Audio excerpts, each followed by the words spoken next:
Good morning बच्चों। आज agriculture 12th का चैप्टर स्टार्ट करते हैं। पहला ही क्लास है ये अपनी, ठीक है। मैंने आपको इसकी पीडीएफ भेज दी है और पीडीएफ में लगातार भेजता रहूँगा। क्लियर? तो चैप्टर का जो नाम है वो है जैव रसायन। जैव रसायन, ठीक है। Bio chemistry, bio chemistry,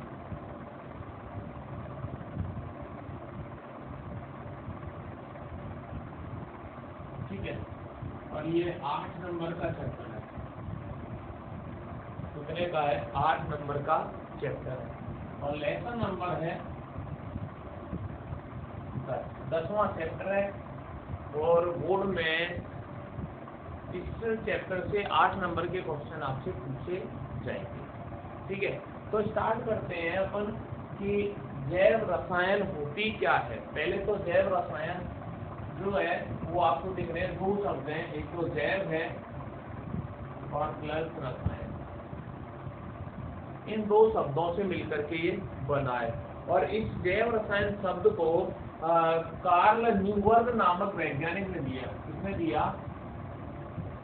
Karl Newberg नामक वैज्ञानिक ने 1903 में दिया। कार्ल न्यूबर्ग नामक वैज्ञानिक ने 1903 में दिया। रसायन विज्ञान की वह शाखा जिसमें सजीवों में होने वाली विभिन्न जैविक क्रियाओं का अध्ययन किया जाता है। वापिस सुने। रसायन विज्ञान की वह शाखा जिसके अंतर्गत सजीवों में होने वाली विभिन्न जैविक क्रियाओं का अध्ययन किया जाता है क्या कहलाती है? जैव रसायन कहलाती है, ठीक है। क्या कहलाती है? जैव रसायन कहलाती है। प्रत्येक सजीव की जो जैविक संरचना का आधार होता है, ध्यान से सुनिएगा, प्रत्येक सजीव की जैविक संरचना का आधार होता है, वो होते हैं जैव अणु। क्या होते हैं? जैव अणु। प्रत्येक सजीव की जैविक संरचना का आधार जैव अणु होते हैं, ठीक है। अब सब जैव अणु कौन से होते हैं? तो जितने भी कार्बोहाइड्रेट,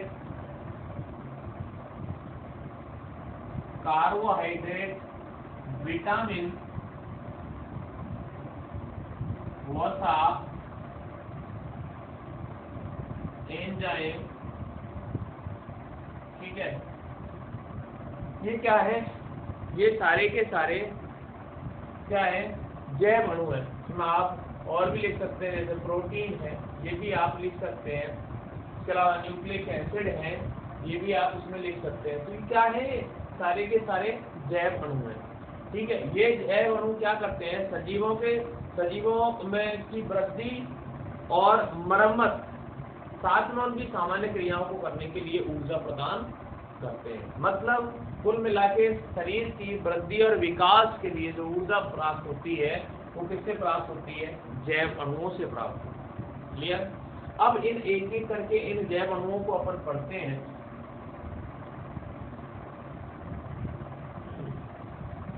पहला अपन कार्बोहाइड्रेट से ही शुरुआत करते हैं। पहला जो जैव अणु है वो क्या है? कार्बोहाइड्रेट, ठीक है। पहला क्या है? कार्बोहाइड्रेट।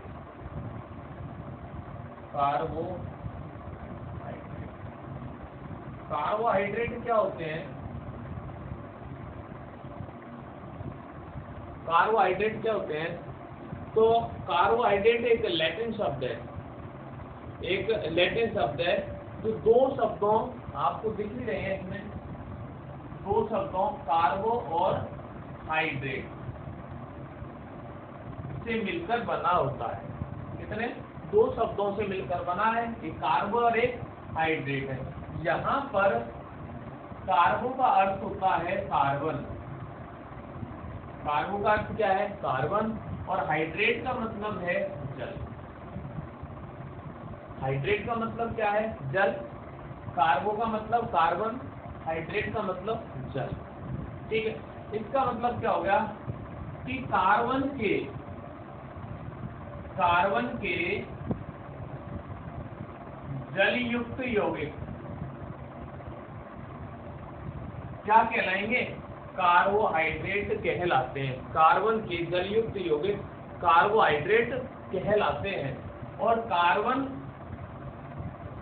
कार्बोहाइड्रेट कहलाता है। कार्बोहाइड्रेट का जो मूलानुपाती सूत्र होता है, मूलानुपाती सूत्र, वो क्या है? CH2O। आप एक सिंपल परिभाषा जो 6 क्लास की परिभाषा है वो ये हो सकती है, कार्बन और हाइड्रोजन से मिलकर बने यौगिक कार्बोहाइड्रेट कहलाते हैं, लेकिन ऐसा नहीं है। ठीक है, कार्बन हाइड्रोजन और ऑक्सीजन है इसमें, या कार्बन हाइड्रोजन और ऑक्सीजन से मिलकर बने यौगिक कार्बोहाइड्रेट कहलाते हैं। ठीक है, लेकिन अपने को ये परिभाषा नहीं लिखनी है। क्लियर? क्योंकि मूलानुपाती सूत्र क्या है? कार्बन है इसमें हाइड्रोजन और ऑक्सीजन, तो कार्बन हाइड्रोजन और ऑक्सीजन से मिलकर बने यौगिक कार्बोहाइड्रेट कहलाते हैं। ठीक है, लेकिन ये परिभाषा अपने को नहीं लिखनी है। मूलानुपाती सूत्र क्या है? CH2O। तो इनका कार्बोहाइड्रोजन का जो सामान्य सूत्र होता है, सामान्य सूत्र क्या होता है? तो सामान्य सूत्र CHH2O का होल y। ठीक है, CH ये क्या है? X है, CH2O का होल y। मतलब ऐसे यौगिक जो इस सूत्र की पालना करते हैं, वे सभी यौगिक जो CH2O का होल y सूत्र की पालना करते हैं, क्या कहलाते हैं? कार्बोहाइड्रेट कहलाते हैं। क्लियर? ये क्या है इनका सामान्य। अब आप देखें कि कुछ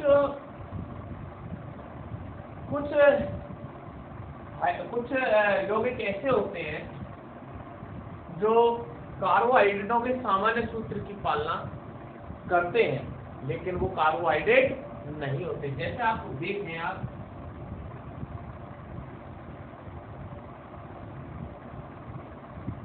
देखें, जैसे मैं एक एग्जांपल लिखता हूं, CH3COOH कार्बनिक कंपाउंड है, एसिटिक एसिड इसका नाम है। क्या नाम है इसका? एसिटिक अम्ल। ठीक है, अब आप देखिएगा इसमें कार्बन कितने हैं? 2। तो C2, हाइड्रोजन कितने हैं? 3 और 1 4, और ऑक्सीजन कितने? 2। तो क्या बन जाएगा? H2O का होल ट्वाइस। मतलब कार्बोहाइड्रेटों का सामान्य सूत्र क्या लेगा? CH2O का होल y। y के स्थान पर 2 आ गया, x के स्थान पर 2 आ गया, और H2O। मतलब ये कार्बोहाइड्रेटों का सामान्य सूत्र है। इस सामान्य सूत्र की पालना ये सूत्र कर रहा है। ठीक है, मतलब एसिटिक अम्ल कार्बोहाइड्रेटों के सामान्य सूत्र की पालना कर रहा है, लेकिन एसिटिक अम्ल कार्बोहाइड्रेट नहीं है। एसिटिक अम्ल कार्बोहाइड्रेट नहीं है। ऐसे देखो HCHO, ये फॉर्मल्डिहाइड,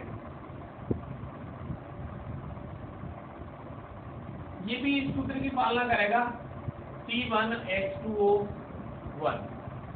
क्लियर? ऐसे ही आप एक और देखें, C3H6O3 लैक्टिक अम्ल,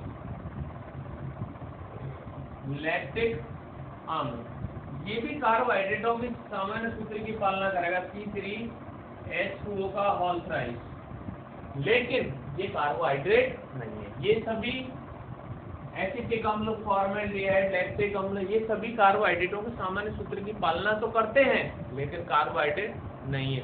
इसके विपरीत आप देखिएगा,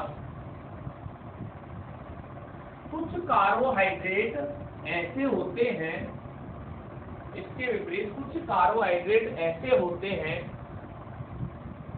जो कार्बोहाइड्रेट तो है, लेकिन कार्बोहाइड्रेट के सामान्य सूत्र की पालना नहीं करते हैं। ठीक है, जैसे आप एग्जांपल देखें, रेमनोज, इसका सूत्र क्या है? C6H12O5 rhamnose. अब ये कार्बोहाइड्रेट तो है रेमनोज, लेकिन कार्बोहाइड्रेट के सामान्य सूत्र की पालना नहीं कर रहा है। ठीक है, ऐसे ही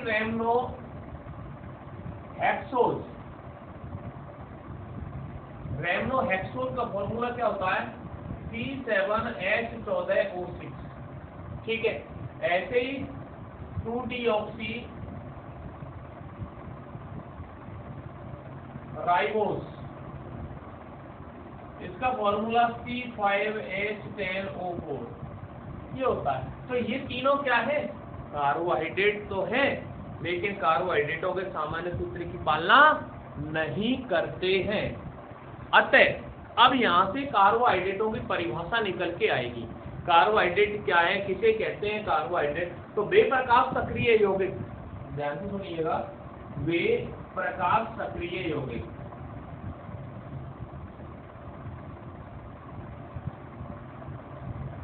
आपको जो कार्बोहाइड्रेटों की परिभाषा लिखनी है वो ये है, ठीक है। वे प्रकाश सक्रिय यौगिक जो स्वयं पॉलीहाइड्रोक्सी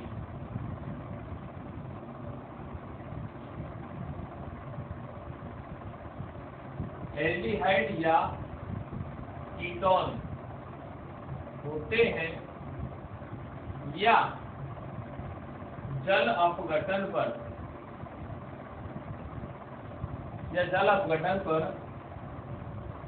एल्डिहाइड या कीटोन देते हैं, क्या कहलाते हैं? कार्बोहाइड्रेट कहलाते हैं।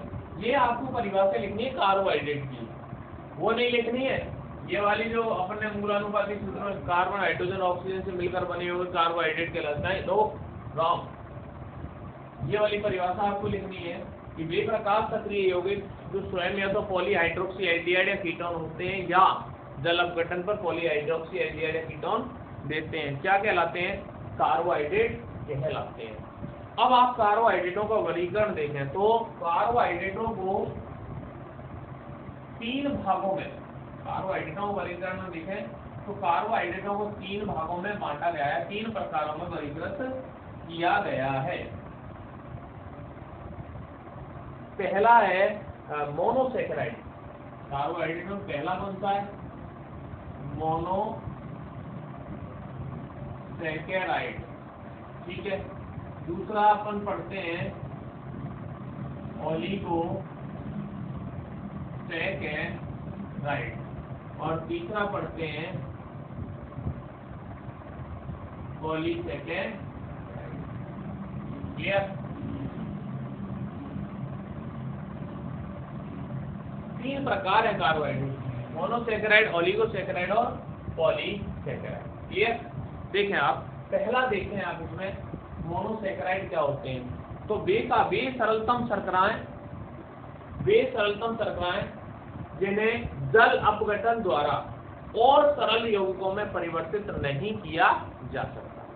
वे सरलतम शर्कराएं, ध्यान से सुनना क्या बोल रहा हूं मैं, वे सरलतम शर्कराएं जिन्हें जल अपघटन द्वारा और अधिक सरल यौगिकों में वर्गीकृत नहीं किया जा सकता, या वे कार्बोहाइड्रेट जिनका जल अपघटन नहीं किया जा सकता या जो जल अपघटित नहीं होते, क्या कहलाते हैं?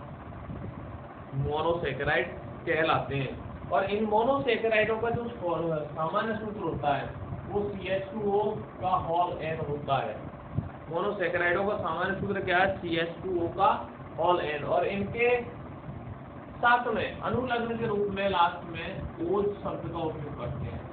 जैसे अपन मोनोसैकेराइड के लिए लिख देंगे तो इनको कार्बन परमाणु की संख्या के आधार पर वर्गीकृत करेंगे। जैसे अपन 3 कार्बन परमाणु हैं तो ट्रायोज लिख दें, 4 कार्बन परमाणु है, कार्बन परमाणु कितने? कार्बन कितने? 3 है, मिनिमम 3 हो सकते हैं, ठीक है। तो 3 है तो क्या लिखते हैं? ट्रायोज। सामान्य नाम, सामान्य पद। वैसे ये 2 प्रकार के होते हैं, एक तो होते हैं एल्डोस और एक होते हैं कीटोस। एक होते हैं एल्डोस, देखिएगा इसको अब बाद में देखिए कितने प्रकार के मोनोसैकेराइड, 2 प्रकार के, एक तो है एल्डोस और दूसरे होते हैं कीटोस।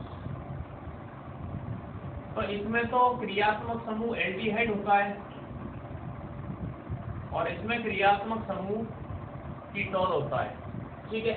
एल्डोस में क्रियात्मक समूह एल्डिहाइड होता है जो पहले ही कार्बन परमाणु पर जुड़ा रहता है, ठीक है। और कीटोस में क्रियात्मक समूह कीटोन होता है जो अंतिम कार्बन परमाणु के अतिरिक्त कहीं भी किसी भी कार्बन परमाणु पर जुड़ जाता है, ठीक है। तो कार्बन परमाणु कितने? 3।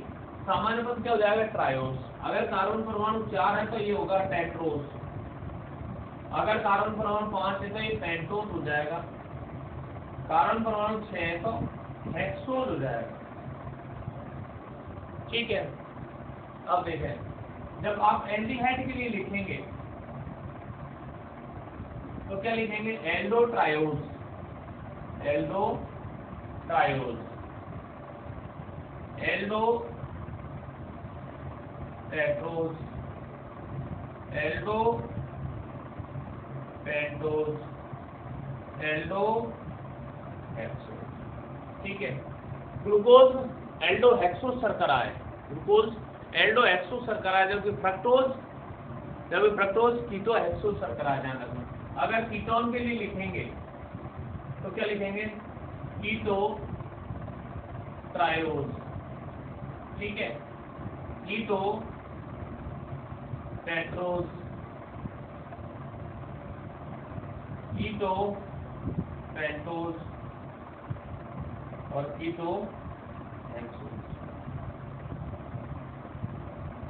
ठीक है। तो इस बात का ध्यान रखना, ये 2 प्रकार के मोनोसैकेराइड एल्डोस और कीटोस में एल्डिहाइड अगर क्रियात्मक समूह है तो उसे एल्डोस कहेंगे और कीटोन क्रियात्मक समूह होगा तो उसे कीटोस कहेंगे। एल्डिहाइड में क्या होता है? क्रियात्मक समूह CHO और कीटोन के लिए C डबल बॉन्ड O, ठीक है, क्लियर। अब आप देखें कि ये हो गया एल्डिहाइड और कीटोन, एल्डोस और कीटोस।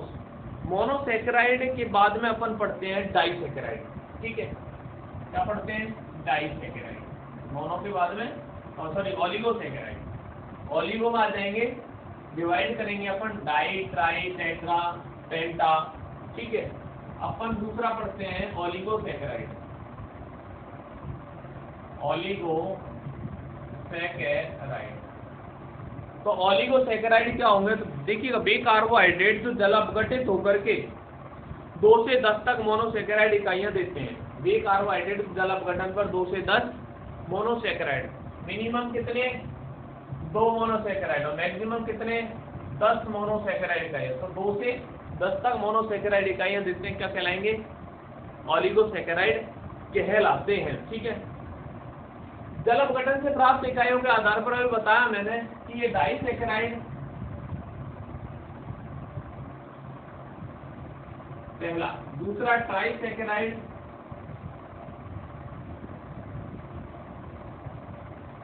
तीसरा टेट्रासैकेराइड और चौथा पेंटासैकेराइड प्रकार के हो सकते हैं। अब इसमें आप डाइसैकेराइड क्या होंगे? डाइसैकेराइड ऐसे कार्बोहाइड्रेट जो जल अपघटन पर 2 मोनोसैकेराइड इकाइयां देते हैं। जो जल अपघटन पर कितनी देंगे? 2 मोनोसैकेराइड इकाइयां। कितनी? 2 मोनोसैकेराइड इकाइयां,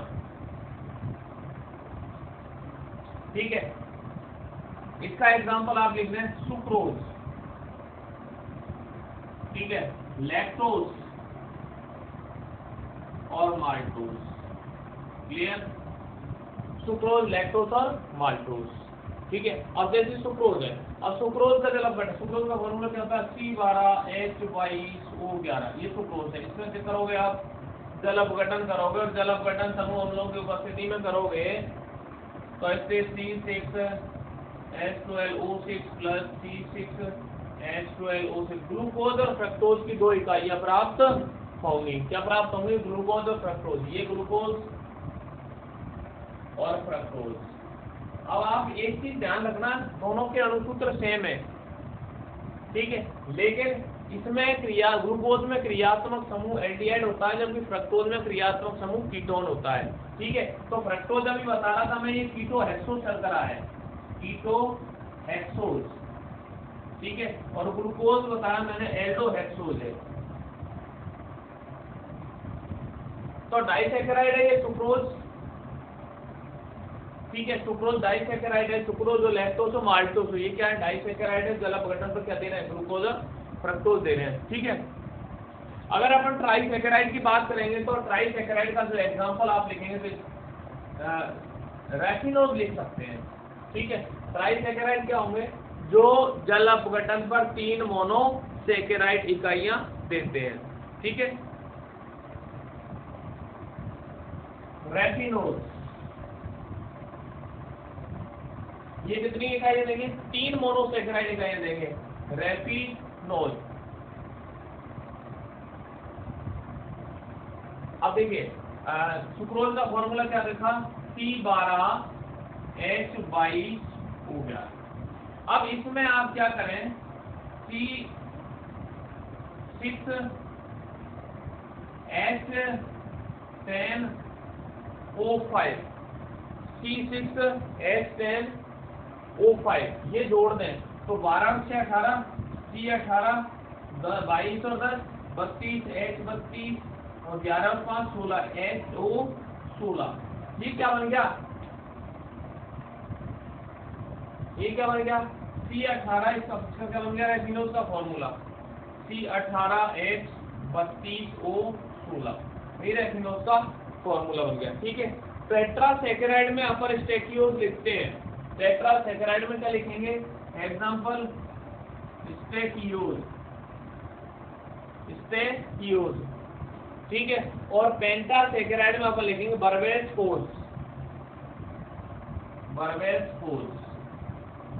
अब आप देखें कि फॉर्मूला बनाने लिए आने चाहिए, जैसे आप अपन ने बना लिया रैफिनोज का, अब स्टेकियोज से क्या बना लें आप, इसमें क्या जोड़ दें, C18H32O16 में जोड़ दें C6H10O5, तो ये क्या बनेगा, इसका फॉर्मूला क्या बन जाएगा, देखिएगा 18 से 24 C24H42 और O21, ये किसका फॉर्मूला बन गया, स्टेकियोज का। ठीक है, स्टेकियोज का। अब बर्बेज कोज का बनाए आप, तो बर्बेज कोज का क्या बन जाएगा, C30H52 और O26। ठीक है, ये बन जाएगा। तो ये क्या है, ओलिगोसैकेराइड, पॉलीसैकेराइड। तो पॉलीसैकेराइड क्या होते हैं, वे मोनोसैकेराइड या ओलिगोसैकेराइड के ऐसे बहुलक जिनका अणुभार उच्च होता है, मोनोसैकेराइड या ओलिगोसैकेराइड के ऐसे बहुलक जिनका अणुभार उच्च होता है क्या कहलाते हैं, पॉलीसैकेराइड कहलाते हैं। ये कहते हैं कि वे कार्बोहाइड्रेट जो जल अपघटन पर अधिक संख्या में, अधिक संख्या मतलब ग्रेटर देन 10 से अधिक मोनोसैकेराइड इकाइयां देते हैं, क्या कहलाते हैं, पॉलीसैकेराइड कहलाता है। इनका जो सामान्य सूत्र होता है, पॉलीसैकेराइडों का सामान्य सूत्र क्या होता है, C6H10O5 का होल है, ये इनका सामान्य सूत्र होता है। ये अक्रिस्टलीय होते हैं, स्वादहीन होते हैं। ठीक है, और जल में अविलय होते हैं। अक्रिस्टलीय, स्वादहीन मतलब मीठे नहीं होते, और जल में अविलय होते हैं, इसीलिए इनको अशर्करा भी कहा जाता है, इसलिए इनको अशर्करा भी कहा जाता है। जैसे अब एग्जांपल देखा, आप स्टार्च देखें, सेलुलोज देखें, ग्लाइकोजन देखें, गोंद। ठीक है, स्टार्च, सेलुलोज, ग्लाइकोजन, गोंद, ये सभी क्या है, पॉलीसैकेराइडों के उदाहरण, और ये सामान्य पॉलीसैकेराइड कहलाते हैं। ये सभी क्या कहलाते हैं, सामान्य पॉलीसैकेराइड।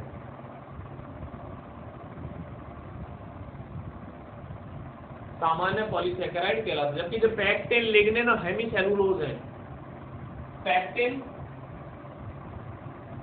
लिग्निन और हेमीसेलुलोज,